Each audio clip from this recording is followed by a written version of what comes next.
নমস্কাৰ সকলো বেংগলোৰবাসী ৰাইজলৈ নামঘৰৰ তৰফৰ পৰা জন্মাষ্টমীৰ শুভেচ্ছা জনালোঁ।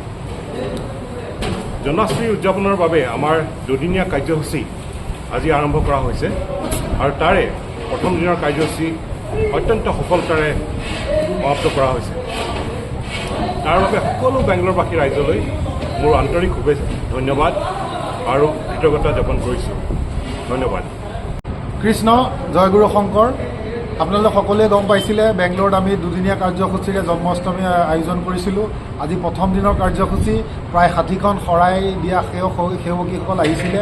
আমি নথৈ আনন্দিত হৈছোঁ। আজি ধুনীয়া এটা সুন্দৰ পৰিৱেশ বাংগালোৰ নামঘৰত আজি গঢ়ি উঠিছিলে আৰু অনাগত দিনতো আপোনালোক সকলোৰে এনেদৰে সহায় সহযোগিতা মৰম চেনেহ পাম বুলি আমি আশা কৰিছোঁ। আজি অনুষ্ঠান ভাগ সঁচাকৈ আটকধুনীয়া হৈছিলে।